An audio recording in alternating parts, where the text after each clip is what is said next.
bye week for the Ohio State Buckeyes, but man, they certainly came into that bye with their most impressive win of the season, a 3-point win, essentially walking it off at Notre Dame, which kind of gives us an opportunity to take a deep breath now and reflect a little bit on the first 4 weeks of the season and evaluate where this team is compared to what our expectations were. Who has performed better than we thought? Where do we want to still see some continued growth? And how does that win on Saturday last weekend change the ceiling for this team here as we try to give a little bit of a prognosis of what we think the future of the 2023 season can look like. We'll dive into all that coming up next on the Buckeye Breakdown podcast. We've got the whole crew together as we cover Ohio State with our instant analysis from Ohio State. There's something that doesn't feel right. Unbelievable effort from him today. Is E.J. Liddell going to crack the first team All Big Ten? I think he can be the guy. I'm not trying to start a quarterback controversy. He seems to have the durability. He certainly has the toughness. This is the question on a lot of people's minds here. Welcome to Buckeye Breakdown.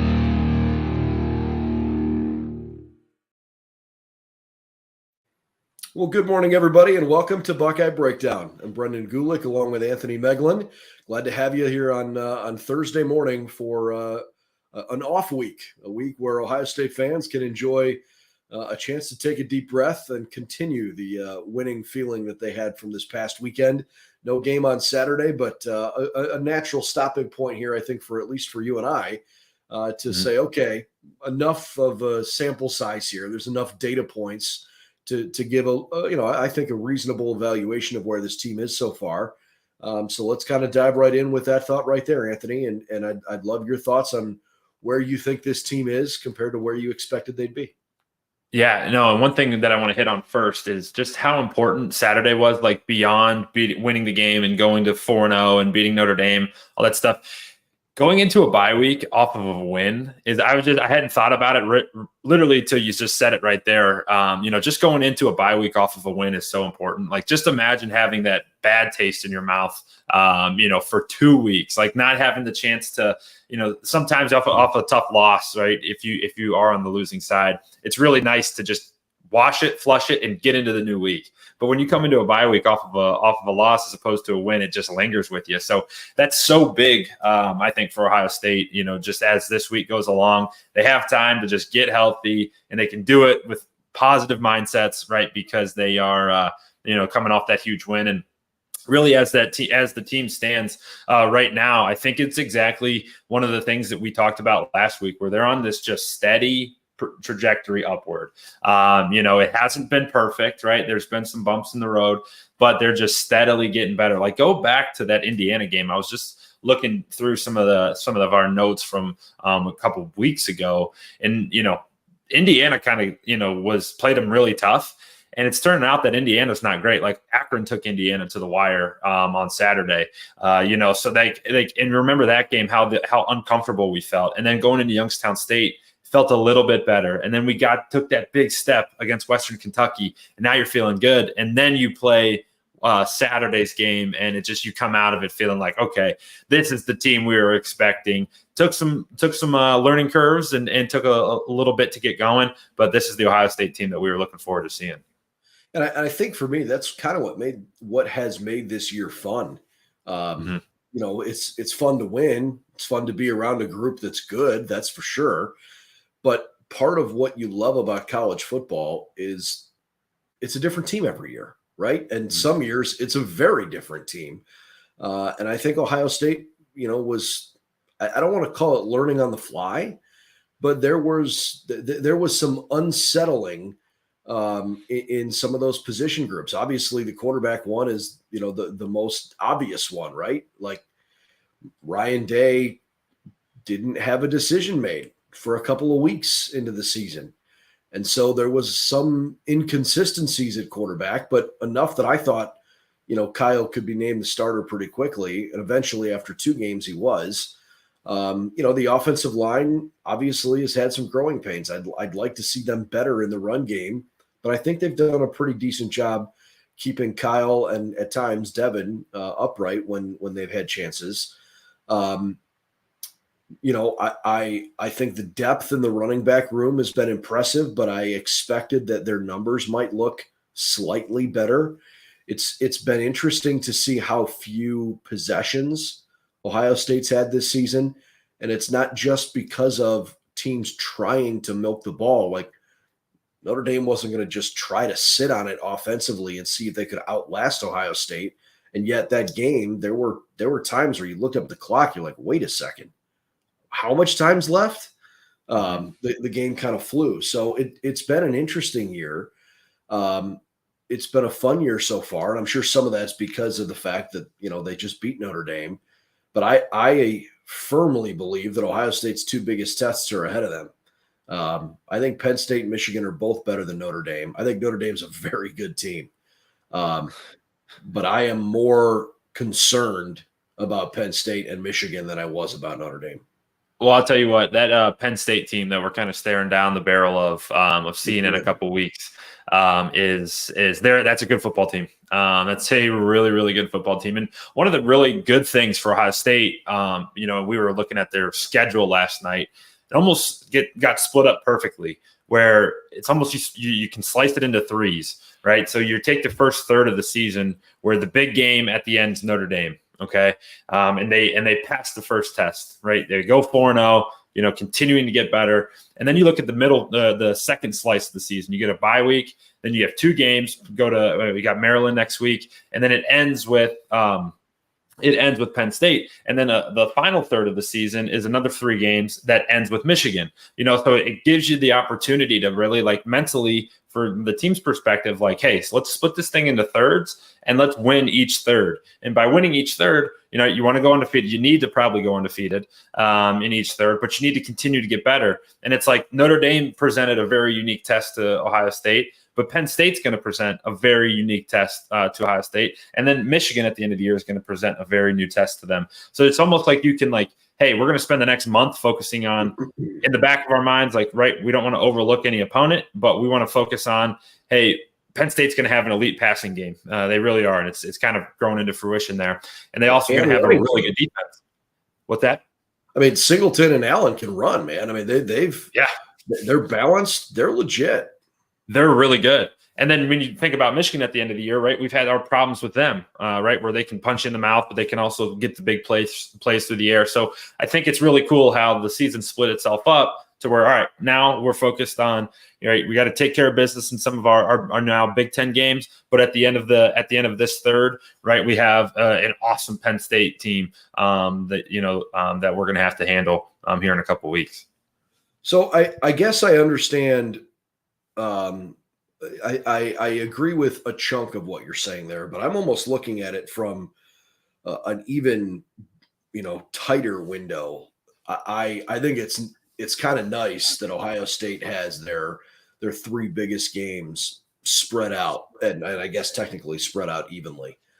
But I almost feel like this team needs to be hyper focused on what is right in front of them. And, the reality is I don't expect Ohio State to lose to Maryland, but I think Maryland's probably the 4th best team in the Big Ten. They're having a really solid season so far. They've got a good quarterback, and they are going to come to Columbus with absolutely nothing to lose. I think that could potentially, for stretches, maybe look like the first half of the Michigan-Rutgers game last week, where it was tight. And if you don't have 100% focus, then you could find yourself in a dogfight late. I don't expect Ohio State to trip up against Purdue, but I think Maryland is going to be a very focused effort from a group that's coming off a bye. At that point, the emotional win at Notre Dame will be, far enough in the rearview mirror. It's time to get back to work, kind of thing. But look, going to play Wisconsin at Wisconsin, I know the Badgers don't look amazing right now. They're not bad, and that's a tough place to play. And Luke Fickell's going to have that team ready. So, I expect that'll be a decent game. I don't really have high hopes for Michigan State. at all the rest of the year. And Minnesota, I'm kind of like, meh. I think they're okay, but I'm not really anticipating they're going to give the Buckeyes a brutal test. So I definitely understand where you're at along the lines of like leading up to big game break. Next 4-game chunk leads up to a big game, and then next 4 games. I get that part, but I just think with the way we've seen this team grow throughout the beginning of the season, if they get too far in front of their skis, they're going to find themselves in moments that maybe they don't belong in. Does that make sense? Oh, it makes 100% sense. And we actually hinted about it, in the weeks prior, where the opponents were, it was Western Kentucky, Youngstown State. Like, don't overlook them, right? When really you're going to show up there and win those games. Now you seriously can't overlook any of these teams, right? We saw a couple years back when we traveled to Purdue. It was JT Barrett year and got stomped, right? Lost in a big one, right? And you're going to be doing the same thing. You'll be doing the same thing here in a couple of weeks. So it's definitely, you make a really good point. Can't overlook anybody, and just find different ways or different things that you need to get better at and execute these next couple of weeks, because it's going to be a lot of good opportunities to continue to get better. And then, that ends with a couple huge games still remaining throughout the schedule here. Let's go big picture nationally for a moment. The polls are always interesting this time of year because you don't yet have the college football playoff rankings. So it's still, the AP poll and the coaches poll. And it's a pretty good mix of what have you shown versus what do we think you're capable of. Mm-hmm. And the reality is, until Georgia loses, I'm hard pressed to believe that somebody's going to knock them out of the top spot in the AP poll. Right now, Michigan's second. I get it, but I don't think Michigan has shown, if you're looking at just a pure results perspective, I don't think Michigan deserves to be ranked that high. I'm not saying they're not good enough to be that high. I'm kind of looking around the country and thinking that Ohio State is probably ranked right around where they should be. I don't know exactly how I would rank them, but I will tell you that I've been most impressed with some other programs. And if we're looking at just what have you done, Washington looks like the most dominant team in college football right now, which nobody's talking about. Washington is having a phenomenal start to the season. Georgia has a crap load of talent, and they look like it. They're definitely a top 4 team to me. I think Texas looks outstanding, and they registered a huge win over Alabama. I don't think Alabama's quite what they've been. I think a lot of people are probably feeling that way, but Alabama's still a legitimate test, and Texas beat them. Florida State's beaten both LSU and Clemson already, right? I mean, how could you not include them in the top 4 right now? And so all 4 of those teams don't include Ohio State, Penn State, and Michigan for me. So I don't really know how I would consider ranking teams at this point, but I think it underscores the reality that this thing feels pretty wide open. I'm not looking around saying, yeah, everybody's playing for second place because Georgia's that good, right? Mm-hmm. There are 8 or 9 teams that I think have a legit chance to win the national championship, and all of them have a very real chance to make the playoff in the first place. And that's part of what we're going to find out over the next few weeks. But I don't know that I would think Ohio State is, based on purely results, I would say that they're probably no better than 4th. It's so exciting in my opinion, where the state of college football this year. And think about if we had the 12-team playoff going this year, this would be the year for it, because there are so many teams. Currently, as it stands today, if there's a 12-team playoff, Alabama would be the 12th seed, right? And they'd be playing Georgia potentially, or however it would shake. How cool is that? Where it's for the first time in a long time, just like you said, there's the last 4 or 5 years. Really, it was a competition for second place, honestly. But you even left out a couple names there. USC 4-0. They look incredible. Yeah, Oregon look great. 4-0, dominant. And then there's one team that still hasn't gotten its flowers yet, but it's kind of on the back end is Washington State. They beat Wisconsin a couple weeks ago and then beat Oregon State last week. And also, too, I mean, there's so many like big picture national storylines. One of my favorites is that it's just so wide open. You know, there's a handful of Pac-12 teams, and they're giving it their last hurrah for the Pac-12. But a handful of teams out in the pack that it's really hard for, you know, potentially our fan base here. Like no joke, all those games kick off at 10 p.m., 10 or 11. And it's honestly hard to watch. Like Michael Penix is going to potentially, if he stays on this path, he's going to win the Heisman Trophy this year. And you may not have seen him play yet.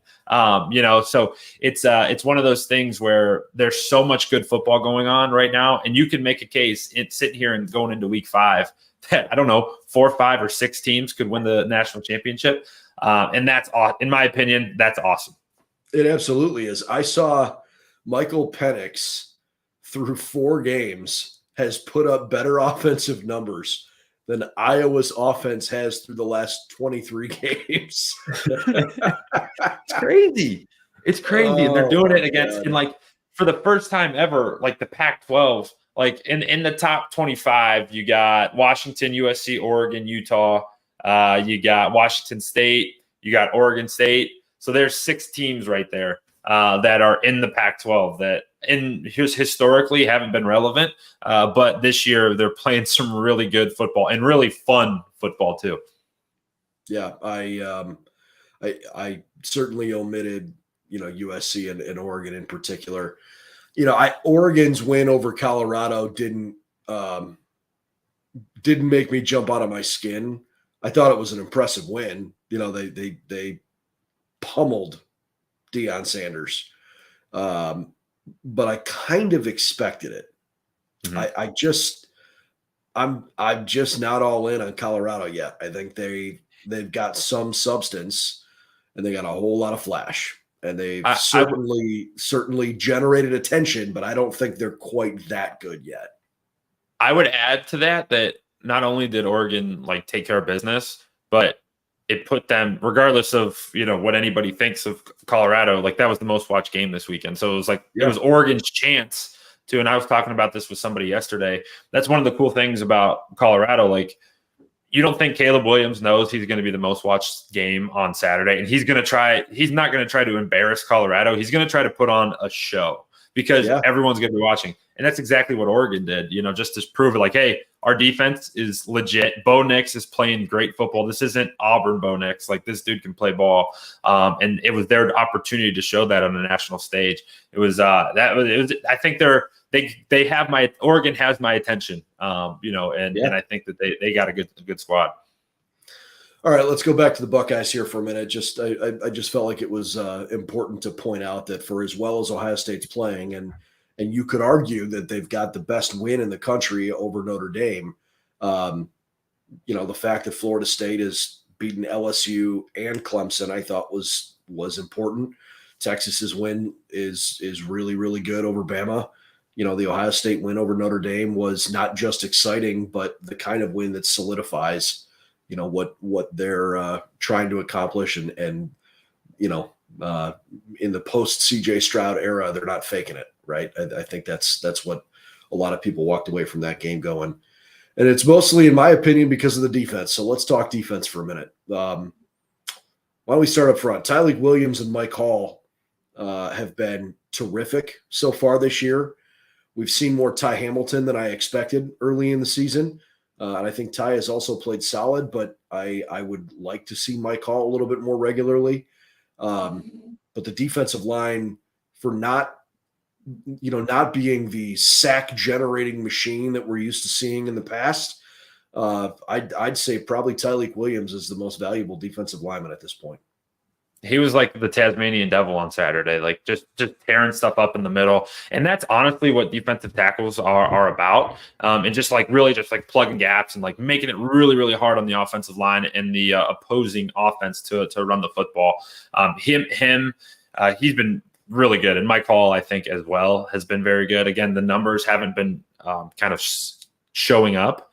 But I think with their impact, both of their impacts have been very understated because what they accomplished, and what they're able to do. But Tyleik Williams, he got the defensive player of the week, at least for Ohio State, their internal award.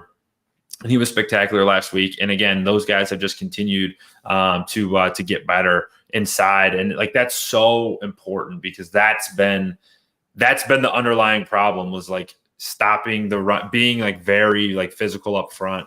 And I think that those two guys have been very good in taking steps in the right direction there, and just continuing to improve that defensive line. Because when you're able to do that, again, we talked about it last week. If you can stop the run with 4 guys on the line of scrimmage and 2 linebackers, then you let your DBs play defense, and that makes it really hard on an offense to be successful. And that's what those guys need to do on that front line.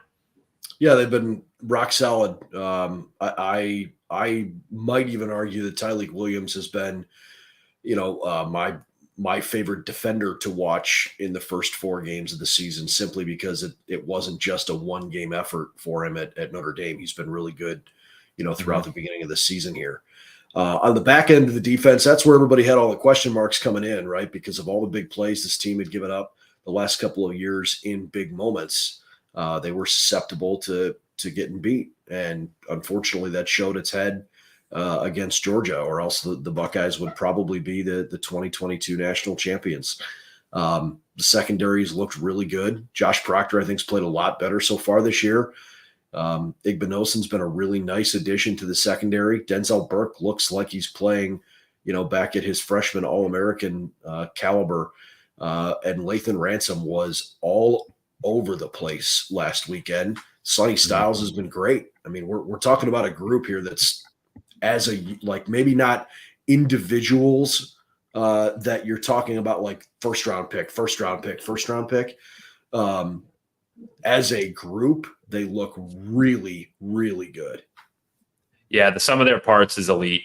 My favorite, honestly, has been the improvement in the year that Igbinosun's put on. Obviously being a transfer and kind of coming in and understanding that, hey, Denzel Burke on the other side is elite, and the only other place to throw it is at me. And there was a couple times that yeah, that's a great point. We'll get into that here. I'll make a comment on that in a second. There's a couple times last week where Davison was like challenged and had a couple, there was one holding call, but like, hey, that's like, honestly, I don't like pass interferences, holdings and stuff. That doesn't mean much to me. That just means, hey, I got my hands on him, or I potentially got beat and was preventing a touchdown. Like I'm fine with that. But I just thought he's really impressive, and he's such a good athlete too. His body type is really good too. He's big, he's long, and he's fast. It's exactly what you want. Obviously, Denzel Burke's been great, but that's a great comment about how the secondary tackles. We showed a couple clips on Monday where they're not afraid, man. Like they are not afraid to stick their nose in there, especially with Ransom and Sonny Styles. And Josh Proctor, like they will come and hit you. And that's not common, right? The best safeties, when you think about them, like Ed Reed, Paul Amalu, like those dudes were hitters. Like that's not a common thing. But when your defensive backs are not afraid to stick their nose in there and really mess some stuff up, that causes serious issues on an offensive side. Because I said it, like sometimes you don't even block guys because your running back's better than maybe a corner or a safety, and they'll make a miss. But when you have to account for them in the run game, like that's huge. That's a huge advantage, and they do a great job of tackling.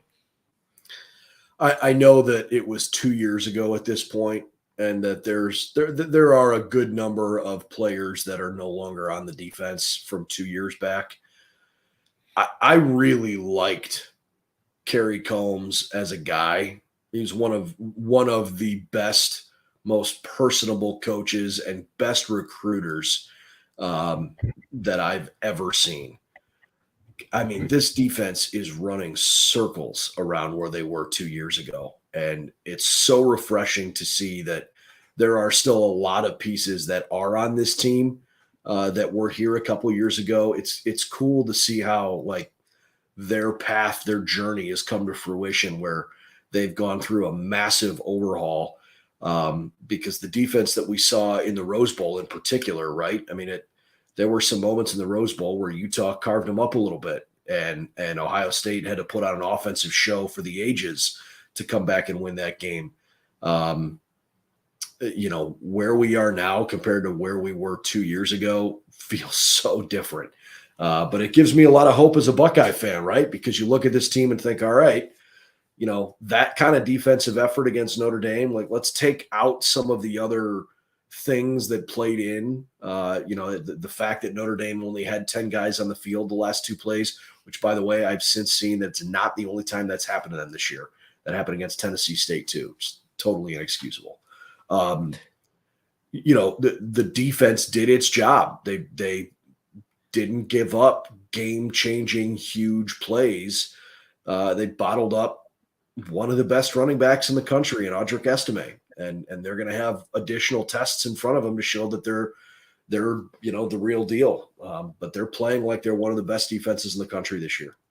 Well, and when you have a great defense, that gives your offense time to figure itself out. And that, you can kind of see that in Ohio State. I mean, giving up 34 points through 4 games is like absurd. And they're giving up 8.5 points a game, which is totally like, that's crazy. But when you have a defense like that, that allows the rest of your team to like figure itself out. And you will be, I promise you, if this defense stays on this pace, you will be in every single game. Like there's without question, there's just no debate about it.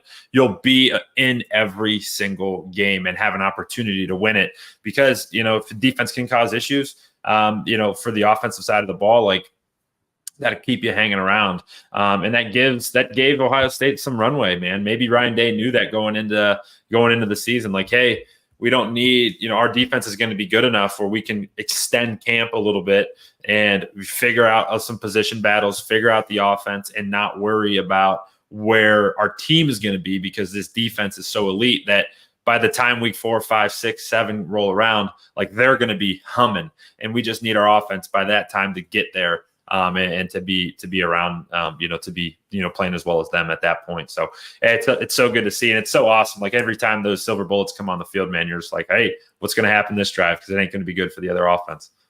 It's a nice problem to have. So I think there's a lot of teams around the country that probably don't have that luxury.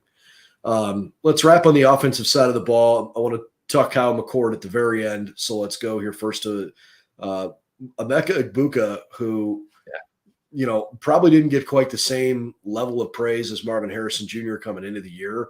And I understand that. I mean, Marvin looks like a generational talent. Emeka Egbuka screams first-round draft pick to me. He has absolutely lived up to the hype of being the number 1 recruited wide receiver in the country. And I think the fact that every team has tried so hard to take Marv out has given Emeka more chances to shine. I think he looks great.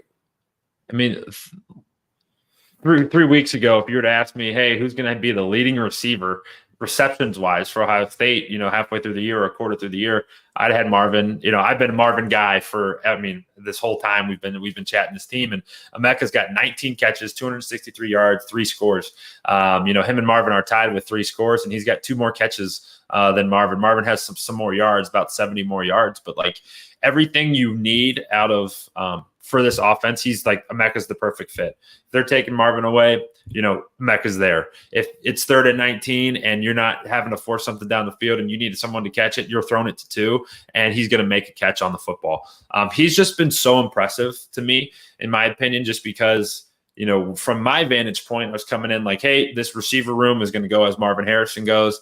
And Marvin's good enough that if our team's double teaming him or trying to take him away, that he can still win. Never factored in how it was going to affect totally the other guys. And Emeka's been great. Like, think of these top 4 guys. Emeka's got 19 catches. Cade Stover's got 17 catches. Marvin's got 17 catches. And Julian Fleming's got 13 catches. So why that excites me is that I bet the targets are potentially a little bit different. But for Kyle, it's not, hey, I'm forcing it to 1 guy or 2 guys. I'm really doing a good job of spreading the field. And whoever's open's getting the football. And Emeka's done such an incredible job, in my opinion, just being that guy and showing like, hey, I was the number 1 recruited guy. I am a first-round talent, and I'm showing it, and I'm going to continue to show it as this year progresses. Yeah, and he seems to be the kind of guy that wants the ball when the game is in its biggest moments, right? I mean, you saw him several times this past weekend targeted when Ohio State needed something special. He's got those characteristics, which I think is really, really cool. Cade Stover, I think, is having a better year than I even expected. I love what I've seen from him so far, and not just statistically. In fact, most of what I've liked doesn't show up in the box score. It's his ability to chip at the line of scrimmage when you don't think he's going to, be in a position to throw a block. It's the constant extra heart and effort that you want out of a captain and a guy that's the heartbeat of your team. And, you have high expectations for a captain coming into the year, especially a two-time captain. But Cade's been the real deal. And, I don't know that he's going to win the Mackey Award kind of thing. But I guarantee you there is nobody else in the country Ohio State would rather have playing tight end. Yeah, he's, like you said, a leader. This is the Buckeye. He's a guy that, just bleeds Ohio State football, man. And you can see it. He eats glass, man. He's tough as nails. He'll hit you in the run game. He'll make a great catch in the pass game. And he's so athletic too. That's been my favorite part to watch about him is when he gets the ball in open space, he can make guys miss. He's fast and he's really, really hard to bring down. So he's been such an awesome guy to watch as this year's kind of going on. Yeah, and I'll tell you, I think he probably made some money this past weekend. That was an elite performance against Notre Dame, and I don't know enough about where the other tight ends are in the country to really have a good feel for his draft stock. But I have to think that putting on a performance like that, combined with some of the other good performances he's had, over the last couple of years, that. In my opinion, that's probably a big deal for him. But let's wrap with Kyle McCord because everybody wants to talk about Ohio State quarterbacks. And, it's obviously been an interesting first 4 weeks of the season because Kyle didn't officially get named the starter until week 3, but he felt like the front runner coming in because he started games 1 and 2 and wasn't going to do anything to lose the job. I think the thing that most impressed me was his composure on third downs against Notre Dame. I mean, if I look at the first 4 weeks of the season and say, okay, where was Kyle at his best? It was his ability to buckle down when he had to do it against their best opponent so far in that kind of environment on the road. And he guided the team up the field with some composure. Wasn't great on first and second down, missed a few throws along the way last week that I know he wants back. But ultimately, when he had to fire one in there in tight windows, repeatedly he did it. And I just think this game, against Notre Dame is going to do so much for his confidence. I can understand why Ohio State internally is saying that's our guy. We are behind him all the way. And maybe Kyle is coming into his own a little as he finds that, he is capable of having all of that kind of success. Yeah, I totally agree with you. And his composure, just like you said, everything on third down, third down is such do you have the guts and do you have the heart for it? And some of those throws, I mean, we watched them, they were in bad positions. 3rd and 19 is a horrible position and feeling to be in as a quarterback. And then what's that? With the game on the line. With the game on the line, with one timeout, with no timeouts, and you gotta, or whatever the timeout situation was, that's a helpless feeling. 4th and 8's worse, trust me. So the way he just stood in there was super comfortable and did that. He's just been very impressive. And from a small picture perspective, a micro look at Saturday, I thought he did exactly what he needed to do. I mean, that was such a hard fought game. He completed every ball, didn't turn it over, didn't throw a touchdown, but that's fine. You don't need to. You won the football game. At the macro level, looking at the whole year, completing 65% of your balls is very good. He's 74 or 113. He's turned it over one time, one interception and one fumble, but one interception and 6 touchdowns.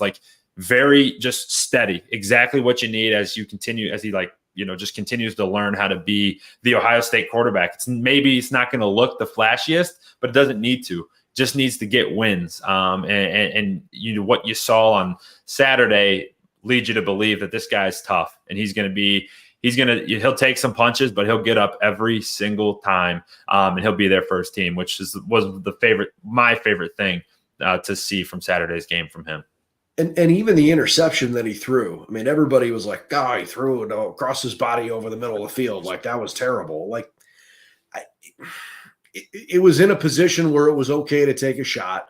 Was it a mistake? Yeah, but far from a brutal mistake, in my opinion.